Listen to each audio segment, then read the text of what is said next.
Assalamualaikum warahmatullahi wabarakatuh. Saya Nika Sulistiyawati, NPM 2216025. Di sini saya akan mempresentasikan asuhan keperawatan mengenai pasien asma bronkial di ruang menur RSUD Muntilan. Untuk kasusnya yaitu Nyonya D berusia 47 tahun datang dengan keluhan sesak nafas.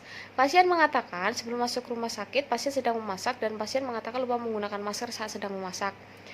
Sesak disebabkan akibat aroma masakan yang terlalu menusuk hidung. Pasien juga mengatakan bahwa dirinya memiliki riwayat asma sudah sejak lama namun kurang memahami cara pencegahan asma.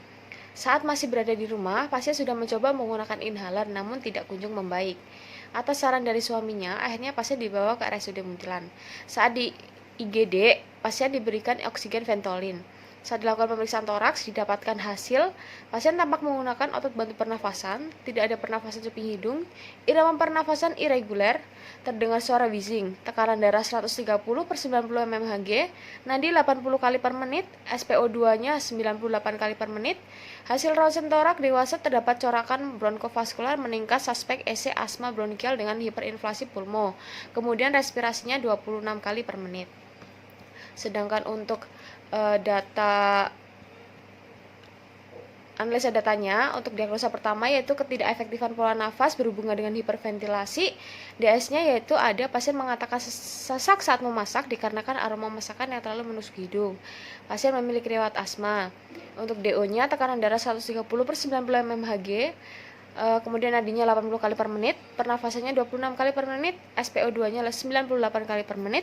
Hasil ronsen toraks dewasa terdapat corakan bronkofaskular meningkat suspek EC asma bronkial dengan hiperinflasi pulmo. Inspeksinya dinding dada keduanya simetris, memakai otot bantu pernafasan, tidak ada pernafasan cuping hidung. Untuk palpasinya yaitu taktil fremitus traba sama di kanan dan kiri, ekspansi dada dan kanan dan kiri sama, kemudian saat perkusi terdengar sonor, saat auskultasi terdengar suara wheezing. Untuk diagnosa kedua yaitu defisit pengetahuan berhubungan dengan kurang informasi. Untuk DS-nya yaitu pasien mengatakan memiliki riwayat asma sudah sejak lama. Pasien mengatakan lupa menggunakan masker saat memasak. Pasien mengatakan kurang memahami cara pencegahan asma. Untuk rencana keperawatannya, untuk diagnosa yang pertama yaitu ketidakefektifan pola nafas berhubungan dengan hiperventilasi, NOC-nya. Setelah dilakukan tindakan keperawatan selama 3 kali 24 jam, diharapkan sesak pasien dapat teratasi dengan kriteria hasil. Status pernafasan titik 2 kepatenan jalan nafas, labelnya 0410. Untuk indikator yang pertama yaitu frekuensi pernafasan dari deviasi sedang 3 menjadi ada deviasi ringan dari kisaran normal 4. Yang kedua ada irama pernafasan dari deviasi sedang 3 menjadi deviasi ringan dari kisaran normal 4. Yang ketiga ada suara nafas tambahan dari deviasi sedang 3 menjadi deviasi ringan dari kisaran normal 4. Yang selanjutnya ada pernafasan cuping hidung dipertahankan pada tidak ada.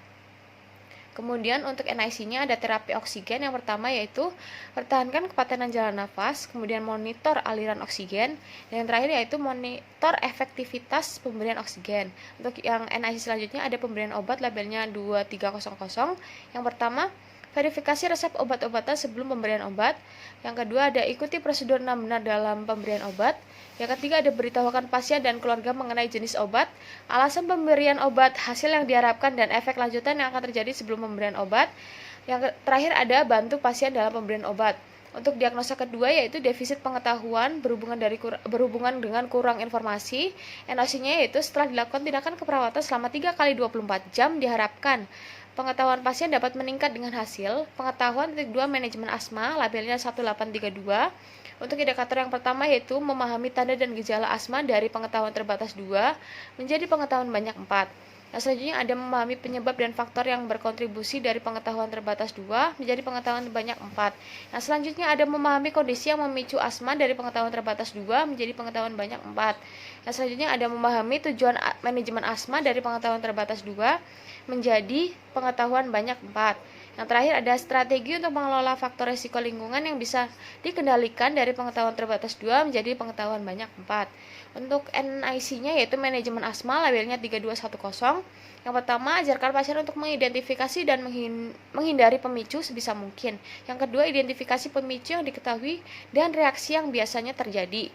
Yang selanjutnya ada bantu untuk mengenali tanda dan gejala asma.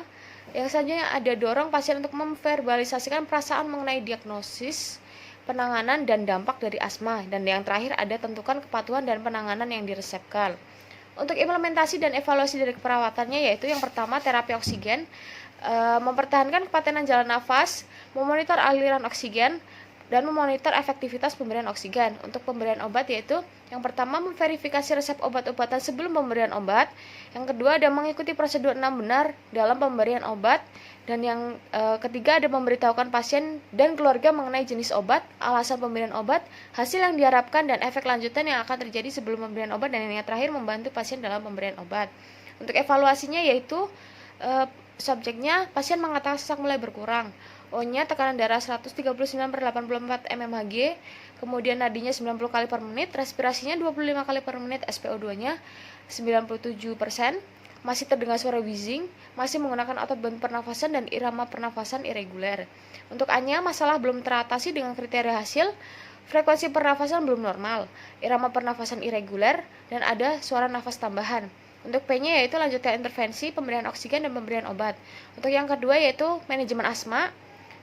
Untuk implementasinya itu yang pertama mengajarkan pasien untuk mengidentifikasi dan menghindari pemicu sebisa mungkin. Yang kedua mengidentifikasi pemicu yang diketahui dan reaksi yang biasanya terjadi.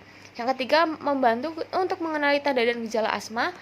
Yang keempat yaitu mendorong pasien untuk memverbalisasikan perasaan mengenai diagnosis, penanganan, dan dampak dari asma. Untuk evaluasinya, S-nya yaitu pasien mengatakan memahami faktor pemicu asma dan reaksi yang terjadi. O-nya pasien dapat menjawab ketika dievaluasi, pasien aktif dan sering menanyakan terkait faktor pemicu. Kemudian A-nya masalah teratasi dengan kriteria hasil, memahami penyebab dan faktor-faktor yang berkontribusi, memahami kondisi yang memicu asma. P-nya lanjutkan intervensi manajemen asma. Sekian presentasi dari saya. Wassalamualaikum warahmatullahi wabarakatuh.